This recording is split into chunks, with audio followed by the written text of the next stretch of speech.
Hello, good morning and good afternoon to all of you from all of us here at Julian Campbell Foundation. And thank you for watching this video. And the purpose of this video really is to look at how we can encourage healthy minds of the young people in our lives, and to support them in their emotional well-being and help them improve their emotional well-being. And here at the foundation, we use the JCF mood map because the JCF mood map is like a diagnostic tool, and it's a real help for the young people that our mood mentors work with, and it gives them an idea of how to manage and measure their mood, and not only that, but also the impact of their mood on those around them, which of course is emotional intelligence. So first of all, I am going to share our JCF mood map. Let's see if I can get that. Can I get that to look a bit better? Hold on a second. Nope, that's not working.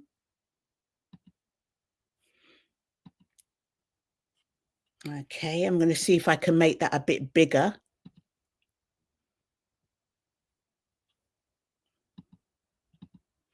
So here we are. So a mood is a mixture of two things. So how much or how little energy you've got and how you're feeling in that moment. You're feeling really, really positive. I like if you're feeling really, really positive, would be in the yellow and the green, or you're feeling really, really negative, low mood in the red and the blue.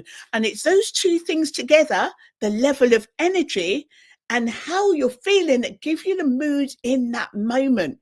And this diagnostic tool is just great because it's simple and really, really effective, and it helps our young people to be able to identify what it is that's going on with them. So the purpose of this video really is for us to start looking at, at where we are. And so at this moment in time, let's have a check-in.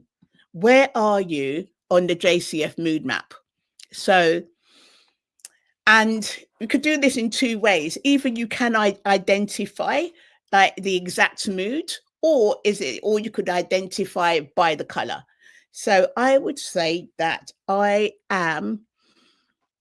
I'd say I'm in the middle today, actually, like distracted. So I'm high mood. And, I've woken up early. I've been going from meeting to meeting. So, so I've just come from a meeting into this. So I was distracted, and, and I'm going to do another check-in. So let's have a little check-in. Where are you on the mood map?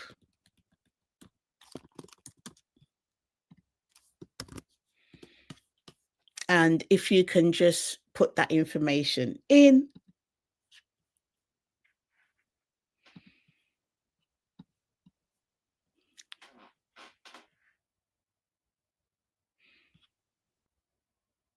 So here at the foundation, we work with the JCF mood map, and we start by talking with our young people and asking them where they might be.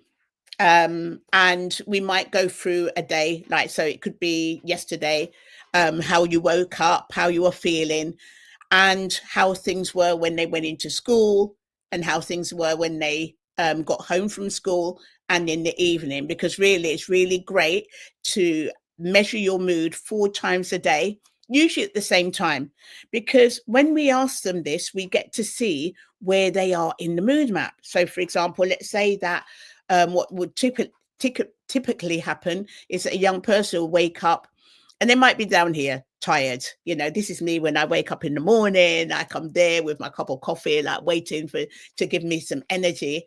So they might be here, and then when they go to school, they could be in the red. Let's say, for example, there's some homework that they were going to do and they haven't done it, or maybe there's a test. So all of these kind of like situations would put them in the red. And maybe at the breaks, they might have a good time with their friends. And, that takes them into the yellow or the green. And then in the evening time, they might be like low energy, low mood as they're winding down and getting ready for bed. And so they'd be in the blue. So could you remember how you were yesterday? Were you in the same section of the mood map all of the day, or did you change? Because it's more likely that you were changing as the day went on. And so here at Julian Campbell Foundation, we work with young people. So first of all, let's talk about the young people that we're working with. So when you're working with really young, when you're helping a young person to measure and manage their mood and develop their emotional intelligence, then if they're young, 3 to 5 years old, then the colors could be resonating more. They might not know about all of the moods, but could they identify, for example, where they're feeling a bit red? They might be a bit angry or upset about something, or are they in the yellow? Are they really bright and happy? Or they like low energy and good mood? Like, are they in the green, like feeling calm and loving and sweet? Or are they in the blue? So like lower energy, low mood, are they tired and things like that? And it's really good for them to be able to know and identify where they are in the mood map, because once they start understanding their own mood, then this is the beginning of emotional intelligence. So with young people from 3 to 5 years old, start with the colors and have them articulate where they are in the map. Because let's say, for example, if they are in the blue and it's late, then that could justify that they would need to take a rest. If they are in the red, then they can start looking at what is it that's upset them, and then doing some activity with them to bring them into the yellow or the green. Because once you start showing them these ways of mood management, this increases or promotes the level of emotional intelligence that they have. Okay, so that's what we would do for young children.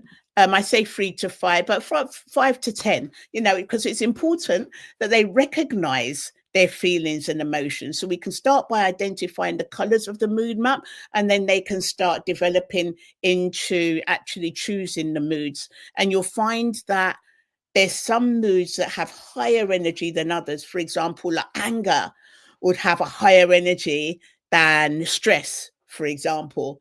And so therefore, because anger has a higher energy than stress, like what could they do to really reduce that? And usually, like with a energetic emotion or an energetic mood like anger, then I would say some kind of like exercise or activity would be a really great way to bring that down.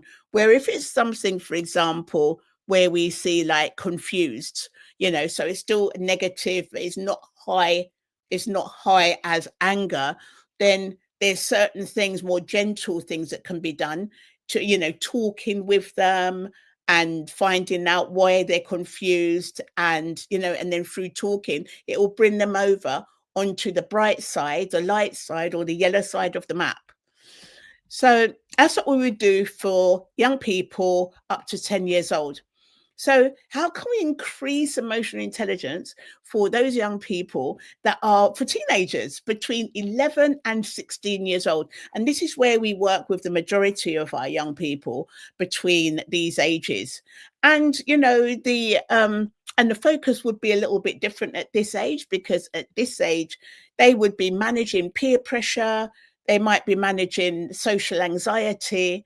So it would be really good for them to look at where they are on the mood map to be able to identify it. So if it's a social anxiety, then looking at groups of people and where they are at different times of the day in the mood map, and encouraging them to see that if they're with a group of people and they're really kind of like high energy, low mood because of that group of people, is it really a group that they need to be with, or should they be somewhere else? Because then they can make their own decisions depending on their mood. And similarly, if they're with a group of people, and when they're with that group of people, they're more like in the bright side of the map, like the yellow and the green, then then it's their choice. Wouldn't they prefer to stay there? Because that means that they are in touch with their mood, their emotional intelligence. They're staying with people that make them feel good about themselves, and they're not kind of like subject to the peer pressure, which may have them actually stay in the red zone. So for example, they've got some friends that make them feel stressed out or anxious, or give them some kind of social anxiety, or make them feel low and sad, emotional, these kind of situations that leave our young people and teenagers on this side of the map, then they can make their choice. They can make their choice and then move away and find or hang out with people that make them feel good about themselves. And also as well, the good thing about teenagers using this mood map, that they can discover things that really make them feel good about themselves. So a lot of our young people, they already know what makes them feel good. So some of them they love drama, art, making models, any kind of like this, a bit of exercise, like, horse riding or being with their animals. So they're pretty smart, and they know what makes them feel good about themselves. And then in these situations, like when they're in, say, for example, the red side or the blue side of the map, then spending time doing these activities can really help and change them onto this side of the map. So then we have young people that are not only aware of their mood, but also how to manage and change their mood. And so that is increasing the levels of emotional intelligence even more, as they also know the impact of their mood on other people and know how to manage other people around them and their mood. So far we've talked about two groups of two age groups, up to 10 years old, and from 10 years old or 11 years old to 16-year-old, because under 10 years old, they're dealing with something different. So recognizing feelings and expressing emotions, they're learning. And 11 to 16 years old, they're managing their peer pressure and their social anxiety. And also as well, looking at the impact, they're more conscious of the impact that they have on others and others on them. So let's talk about young adults now, because really for 16 plus, and we work with a lot of young people in this age group as well. In fact, we work with young people up to 24 years old, and a lot of these young people, they're in work, they're in university, or they're working. And here it's more about building resilience and handling like the transitions of life. So if they're building resilience, then it's really good, us as parents and carers, that from a young age that we're giving our young people projects to do, and tasks to do. And it might not make sense to them, first of all, but as we're building, we're giving them responsibility. So rather than, for example, giving them money to buy something, like setting them up so they can do something themselves and set something up themselves to raise up the money they need to be able to get what they need to get. So that gives them the resilience, because when we give them too much and we don't allow them to stand on their own 2 feet, then the resilience can be more difficult to develop. And this is what we want. We want them to be able to have that resilience to go through life powerfully, and completing what it is that they want to complete. So today we've talked about emotional intelligence and how we can develop emotional intelligence in young people up to 10 years old, from 11 to 16, and from 16 plus, so 17 plus up to 24, 25. And so, it's a superpower because, like, young people with high amounts of emotional intelligence, they're more successful. They forge relationships more easily in work situations. They're promoted to be leaders more often. They get on better with their family, with their parents. They're more successful in their work because because they're read because they know how to express themselves. They know how to share themselves. They understand their mood and the impact on their mood on those around them, and they know how to manage the mood of people around them as well. So emotional intelligence is a superpower, and I think that with everything that's changing in this world, education that's changing, we've got artificial intelligence coming up and all this, that, and the other. So the jobs that our current teenagers and young people have in 5 or 6 years' time, there'll be completely different jobs because, some will no longer be necessary. It is more important these days that we look at emotional intelligence and we develop the emotional intelligence in our children and young people to give them the keys to be able to manage their mental health and well-being for life. So, and also as well, we've used the JCF mood map to, because that's a really good way to start our young people off. Because sometimes it's difficult to be able to manage mood, let's face it, or to measure mood. But once they know about the moods and how to change it, then it's something that here at the foundation, we show young people to do that. We give them the strategies for life, and they can just continue going from strength to strength. So so if you are interested and you want more information, and you want to train as a mood mentor, for example, and we have a training coming up soon, very soon actually. Or if you are a parent and a carer and you would like to have a mood mentor for your young person in your life, they're trained and they have accredited training.